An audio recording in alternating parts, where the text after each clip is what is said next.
बादशाह अकबर इत्रों के बेहद शौकीन थे। वे देश विदेश से तरह तरह के खुशबुओं वाले कीमती इत्र मंगवाया करते थे। बादशाह की वर्षगांठ आई तो महल के बगीचे में विशाल मंडप बनवाया गया। उसमें मखमल के गद्दी तकिए लगाए गए। उन पर बादशाह अकबर, उसके दरबारी और मेहमान बैठे हुए थे। एक के बाद एक मेहमान आते, अकबर को भेंट देते और मंडप में अपनी जगह बैठ जाते। अकबर का एक दरबारी मेहमानों को पान सुपारी और इत्र का फाहा दे रहा था। अकबर के पास बैठे हुए एक मेहमान को इत्र का फाहा देते समय इत्र की एक बूंद गद्दी पर गिर गई। अकबर ने उसे देखा। तुरंत ही उन्होंने एक उंगली से इत्र की बूंद लेने का प्रयास किया, लेकिन व्यर्थ। बूंद गद्दी की रुई में गहराई तक उतर चुकी थी। पास बैठे बीरबल यह सब देख रहे थे। अकबर की नज़र उन पर पड़ी तो वह शर्मा गए। बीरबल ने तुरंत अपना मुंह दूसरी तरफ फेर लिया, जैसे उन्होंने कुछ देखा ही न हो। लेकिन बादशाह के मन में यह बात घर कर गई। पूरी रात अकबर को नींद नहीं आई। उनके मन में तरह तरह के विचार आते रहे कि बीरबल मेरे विषय में क्या सोचता होगा। मैं भी कितना पागल हूँ। इत्र की एक बूंद पर अपनी शान खो बैठा। उसने किसी के सामने जिक्र कर दिया तो मेरे बारे में क्या कहेंगे लोग। इतना बड़ा बादशाह और इतना कंजूस। अब मैं बीरबल को दिखा दूंगा कि मेरे मन में इत्र की कोई कीमत नहीं है। उसे भी मालूम हो कि कीमती से कीमती इत्र गिर जाए तो भी मैं उसकी परवाह नहीं करता। दूसरे ही दिन अकबर ने महल के हौज को खाली कराया। उसके पास इत्र की जितनी शीशियाँ थी उसने सारी हौज में उड़लवा दी। फिर शहर में ढिंढोरा पिटवा दिया। जिसे जितने भी इत्र चाहिए वह मुफ्त में बादशाह के हौज से ले जाए। लोगों के झुंड महल के हौज के पास इकट्ठे हो गए। हौज के पास बादशाह अकबर अभिमान से सीना तान खड़े थे और सोच रहे थे कि अब बीरबल को मालूम होगा कि मेरे लिए इत्र की कोई कीमत नहीं है। थोड़ी देर में बीरबल भी वहां आ पहुंचे। उसे देखकर बादशाह अकबर ने गर्व से पूछा, कहो बीरबल, मजे में तो हो? इधर देखो, कितने सारे लोग यहाँ इत्र लेने आए हैं। बीरबल के मन में आया कि कहे जहाँ पनाह, बूंद से गई प्रतिष्ठा हौज से नहीं लौटती, मगर कह न सका। वह जानते थे इससे बादशाह को दुख होगा। अतः मन की बात मन में दबाकर वे बादशाह की इस दरियादिली की तारीफ करने लगे और अकबर खुश हो गए। अगली कहानी है सबसे प्यारे आप। एक बार बादशाह अकबर किसी बात पर अपनी बेगम से नाराज हो गए।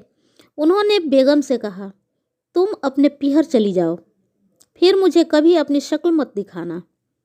बेगम घबरा गई। उन्होंने फौरन बीरबल को बुलाया और उन्हें पूरी बात बताई। पूरी बात सुनकर बीरबल ने उन्हें एक राय दी और खामोशी से दरबार में पहुंच गए। तत्पश्चात बेगम बादशाह से मिलने महल में गई। बादशाह ने उन्हें देखकर मुंह फेर लिया। बेगम ने कहा, जहाँ पनाह, आपको छोड़कर जाना मुझे बिल्कुल अच्छा नहीं लग रहा, मगर आपका हुक्म है इसलिए मुझे जाना ही पड़ेगा। मुझे तो अपना बाकी जीवन आपकी सेवा में ही बिताना था, परंतु अब क्या हो सकता है। अकबर ने उनकी ओर बिना देखे ही कहा, झूठी, खुशामद मत करो। जो कुछ कहना है झटपट कहकर चली जाओ। बेगम ने कहा, देखिए, अब मैं तो हमेशा के लिए अपने पीहर चली जाऊंगी। मेरी इच्छा है कि आज रात को आप मेरे महल में भोजन के लिए पधारें और मेरी एक सबसे प्रिय चीज़ मुझे अपने साथ ले जाने की अनुमति दें। आपकी याद स्वरूप उस चीज़ को देखते हुए मैं अपना बाकी जीवन बिता लूँगी।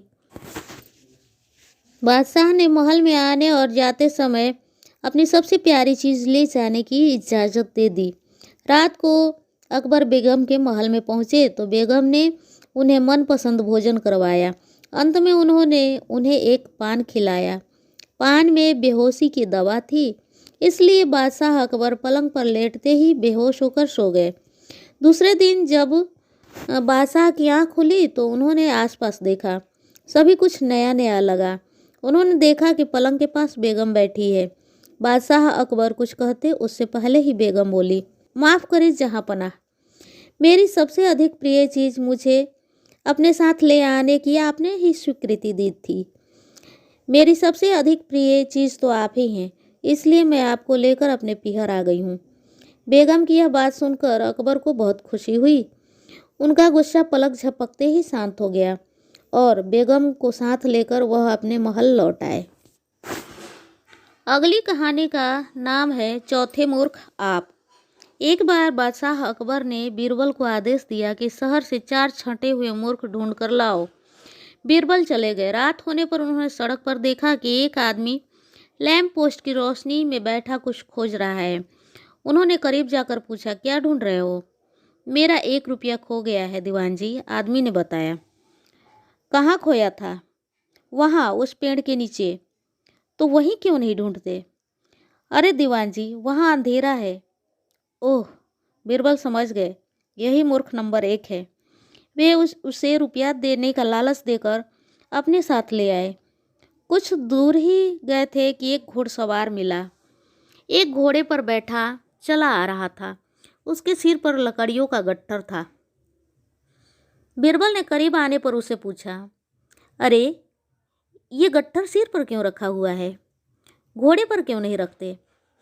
घोड़ा बेहद कमज़ोर है दीवान जी, इसलिए मैंने गट्ठर अपने सिर पर रख लिया है। बड़ी मासूमियत से वो बोला। अब आप ही बताएं, मैं भी घोड़े पर बैठा हूँ, मेरा ही वजन यह नहीं संभाल पाता, तो फिर इस गट्ठर का वजन कैसे संभाल पाएगा? इसकी क्या हालत होगी? यह बेचारा तो मर ही जाएगा। बीरबल उस महाअक्लमंद की शक्ल देखते रह गए।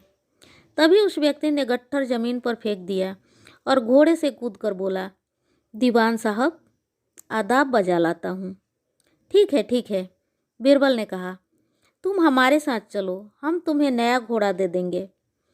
बीरबल उन दोनों को लेकर उसी समय बादशाह के पास पहुँचे और उनकी करतूतें बताई। बादशाह बोले, ठीक है, मगर हमने तो 4 मूर्ख लाने को कहा था, यह तो 2 ही ले आए। जहाँपनाह, इस समय 2 मूर्ख यहीं मौजूद हैं, बीरबल बोले।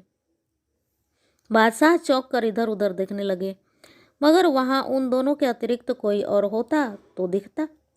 अतः वे उलझन में पड़ गए और बोले, अरे भाई बीरबल, कहाँ है 2 मूर्ख और? बीरबल बोले, गुस्ताखी मुआफ़ोज आली जहाँ, तीसरा मूर्ख मैं हूँ जो ऐसा वाहियात काम करता फिर रहा हूँ, और चौथे मूर्ख आप हैं जो मुझसे ऐसा काम करवा रहे हैं। बीरबल की बात सुनकर बादशाह अकबर खिलखिलाकर हंस पड़े। फिर उन्होंने दोनों मूर्खों को इनाम देकर रुखसत कर दिया।